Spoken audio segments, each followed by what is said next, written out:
Welcome. And the question today from A Piece Potato is, what's the most wholesome experience you've had with a stranger?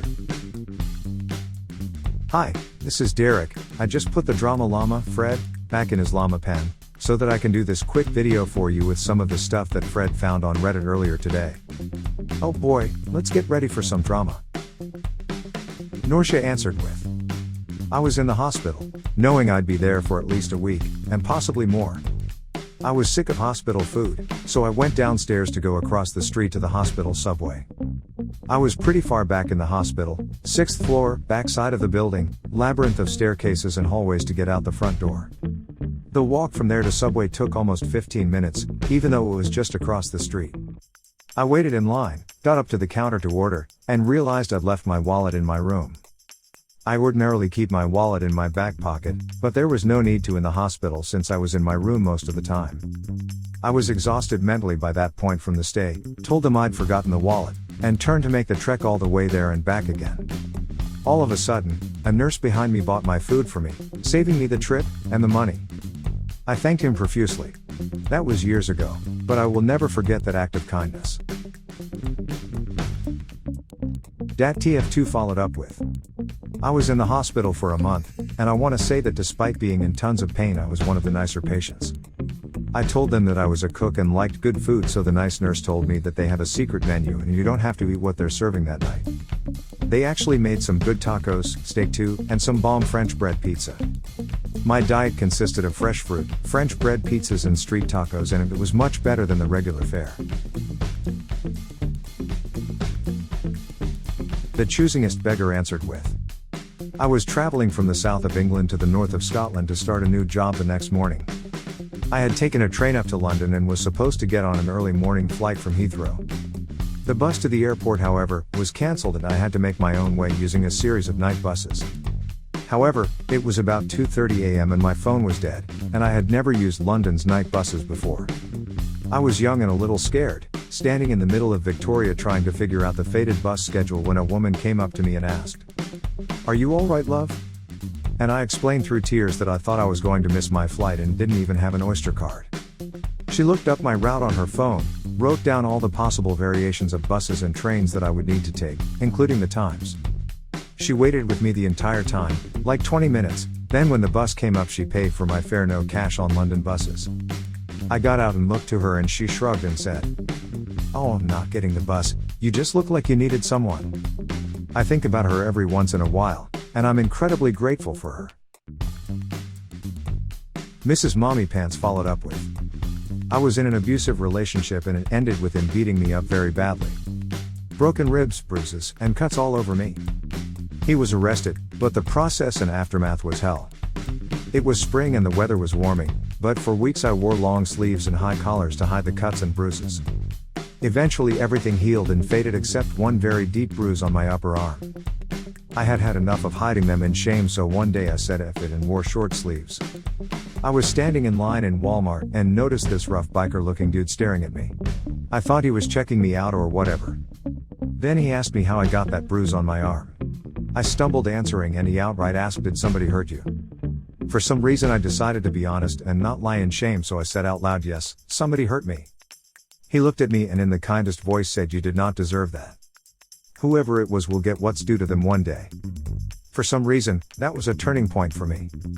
I knew then that I was going to be okay. I knew that no matter how things turned out legally, that I was going to be okay.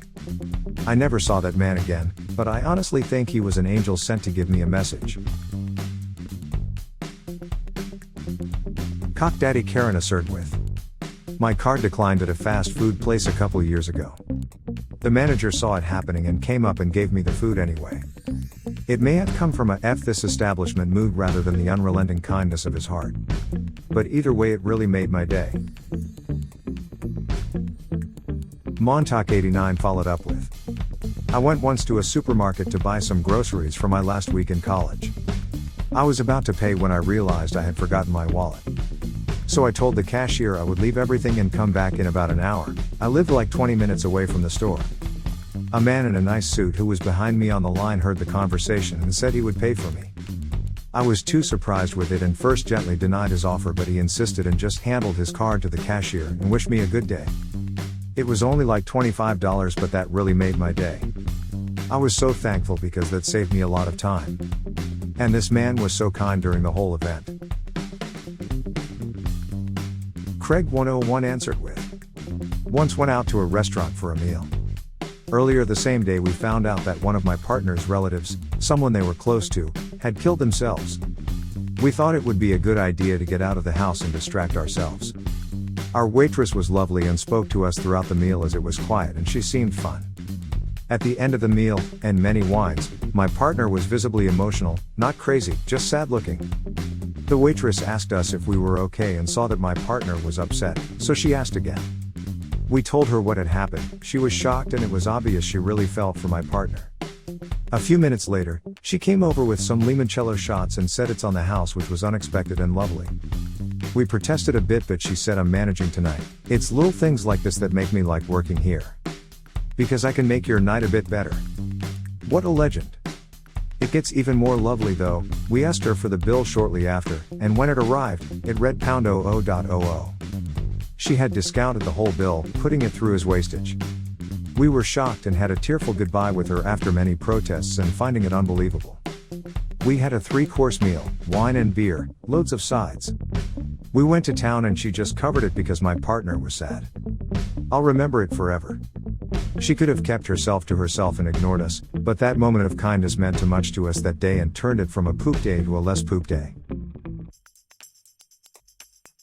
Clear bright light followed up with, when my choir went to a festival in Italy, 3 of us went out to dinner very late once night after the festival ended. We were the last people in the restaurant, and we made sure to ask several times if it was okay for us to be there so late. The waiter taking care of us, we learned, was actually the owner, and the bartender/chef was her husband. They were super nice to us, putting up with our bad Italian, and when we didn't like the wine we chose, offering us a different bottle without any extra charge. After the meal, we stopped by the bar where they were cleaning up, to offer compliments on the very good food and thank them again, and they asked why we were in Italy. On hearing we were in a choir, they said, "Ooh, you sing something, we give you shots." So of course we busted out in 3-part harmony. And they gave us a couple of shots of limoncello each, on the house. The first I'd ever tasted limoncello, and the first shot I'd ever done. And that's the story of the time we didn't sing for our supper, but sang for our drinks. I've had a soft spot for limoncello ever since. Green Firefly Girl answered with, I had a knock on my door and when I opened it, there was a stranger with a gift card to a local garden store for me. Apparently her kid had been pinching tulips from my garden every day to give to his mom and they wanted to pay for them, once they figured out whose garden they were coming from. I had thought squirrels were doing it and had regretted planting them the year before, not being able to enjoy them. I spent the gift card on more bulbs. Cock Daddy Karen followed up with, he was stealing them for his mom. That's kind of sweet. The Earth Has No Edges answered with, I once took my son to a local science center for a day of fun. I also have cerebral palsy. I get around well enough. Sometimes I use a wooden cane, but I'm alright unsupported. I rock a mean limp and have terrible balance, but if you were to see me walking around most would just assume I had been injured at some point. While walking around I spotted this woman with a young daughter of maybe 7 to 8 using a walker and sporting a pair of leg braces. The mother and I locked eyes a few times throughout our free roaming day until eventually our kids started interacting with the same exhibit. We were standing there watching them and I turned to the mother and before I could even speak she said, Cerebral palsy. You too, huh? We ended up spending the rest of our day together chatting about our lives and experiences. And going over the many advancements and therapies that have been developed since my childhood. She ended up telling me at the end of the day that seeing me being a single dad to my son and being so independent in spite of my disability gave her a lot of peace of mind. She said she worried a lot about what her daughter's future might hold in terms of her independence.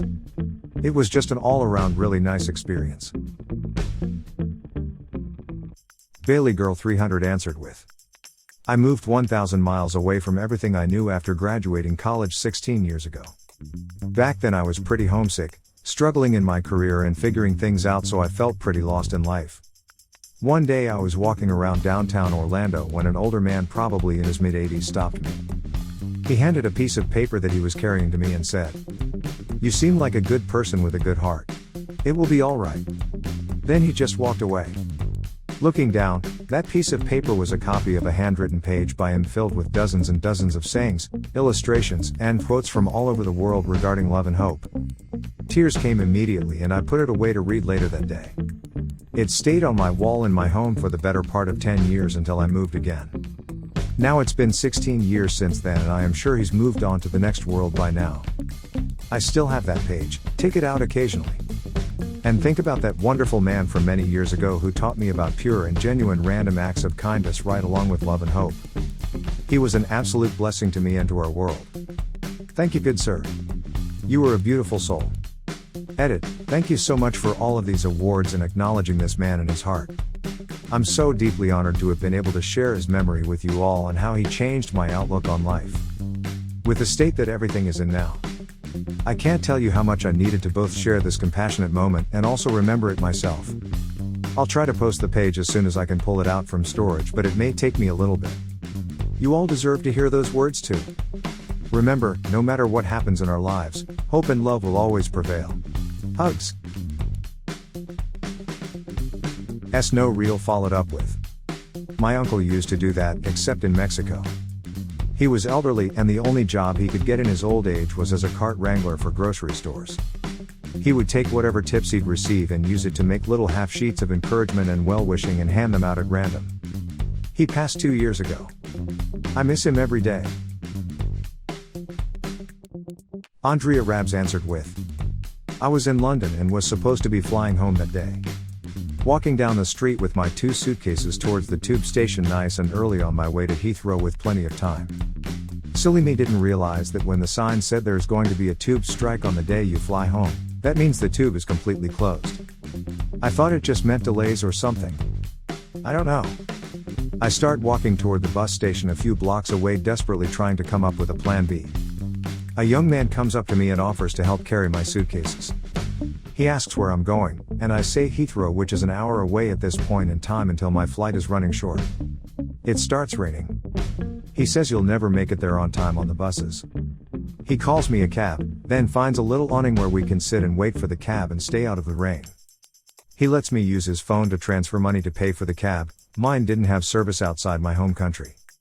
We just sat and chatted for 30 minutes waiting for this cab, and he made me feel so much less panicked. I just couldn't believe the kindness he showed to some random person on the street. And I've never been able to find him again online to thank him.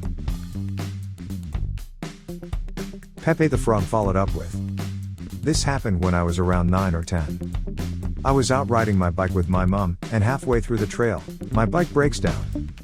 Anyway, we couldn't carry the bike back home since it would take hours, so we were just stranded in that field. There were a few people on the trail who saw our inconvenience. But either they didn't have any bike knowledge to know how to fix it, or they couldn't be bothered to care. At least an hour had passed before this old man. And I mean like real old, he looked to be around 80, approached us and fixed our bike free of charge. He got his hands down to the grease, and eventually after a few minutes I could start pedaling again. I thought that was a really wholesome moment, his kindness and coolness to our situation. And that's why this memory sticks to me, I guess. Partly Cloudy followed up with, I was using crutches at the time after an ankle injury.